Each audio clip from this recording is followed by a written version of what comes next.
प्रधानमंत्री मोदी आज मध्य प्रदेश के बागेश्वर धाम पहुंचे और वहां पर पहुंचकर पीठाधीश्वर पंडित धीरेन्द्र कृष्ण शास्त्री ने उनका स्वागत किया। पीएम मोदी ने बागेश्वर धाम में पूजा अर्चना की। उन्होंने छतरपुर में कैंसर अस्पताल का शिलान्यास किया और इसके बाद पीएम मोदी ने अपने संबोधन में उन नेताओं पर निशाना साधा जो सनातन का मजाक उड़ाने की कोशिश करते हैं। पीएम मोदी ने कहा कि नेताओं का एक ऐसा वर्ग है जो लोगों को तोड़ने में जुटा हुआ है।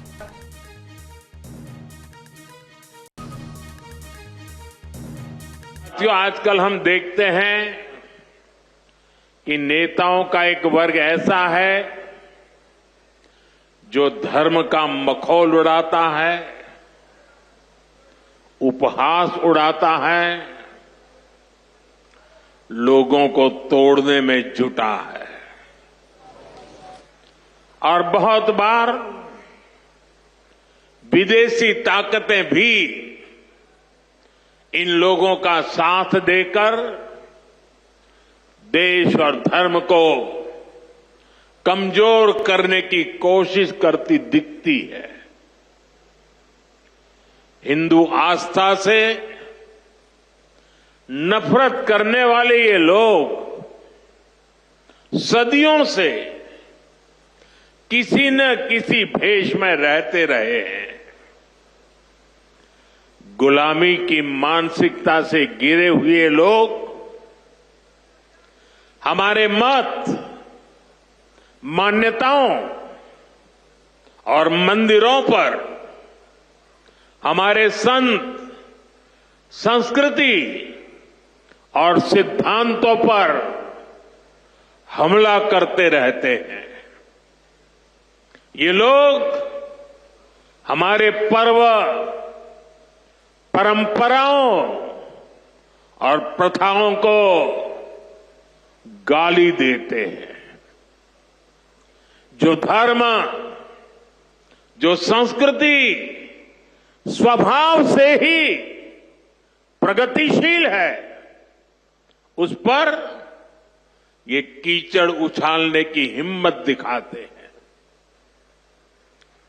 हमारे समाज को बांटना, उसकी एकता को तोड़ना ही इनका एजेंडा है। तो साथ ही पीएम मोदी ने कहा कि बागेश्वर धाम में अब भजन, भोजन और निरोग जीवन तीनों का आशीर्वाद मिलेगा। मेरे छोटे भाई धीरेन्द्र शास्त्री जी काफी समय से देश में एकता के मंत्र को लेकर लोगों को जागरूक करते रह रहे हैं। अब उन्होंने समाज और मानवता के हित में एक और संकल्प लिया है। इस कैंसर संस्थान के निर्माण की ठानी है। यानी अब यहां बागेश्वर धाम में भजन, भोजन और निरोगी जीवन तीनों का आशीर्वाद मिलेगा। साथियों, हमारे मंदिर, हमारे मठ, हमारे धाम ये एक और पूजन और साधना के केंद्र रहे हैं, तो दूसरी ओर विज्ञान और सामाजिक चिंतन के भी, सामाजिक चेतना के भी केंद्र रहे हैं। हमारे ऋषियों ने ही हमें आयुर्वेद का विज्ञान दिया। हमारे ऋषियों ने ही हमें योग का वो विज्ञान दिया जिसका परचम आज पूरी दुनिया में लहरा रहा है। तो पीएम मोदी ने अपने संबोधन में महाकुंभ की भी चर्चा की। उन्होंने कहा कि महाकुंभ देश की एकता का महापर्व है। हमारी तो मान्यता ही है, परहित सरिस धर्म नहीं भाई, अर्थात दूसरों की सेवा दूसरों की पीड़ा का निवारण ही धर्म है। इसलिए नर में नारायण, जीव में शिव, इस भाव से जीव मात्र की सेवा, यही हमारी परंपरा रही है। आजकल हम देख रहे हैं महाकुंभ की हर तरफ चर्चा हो रही है।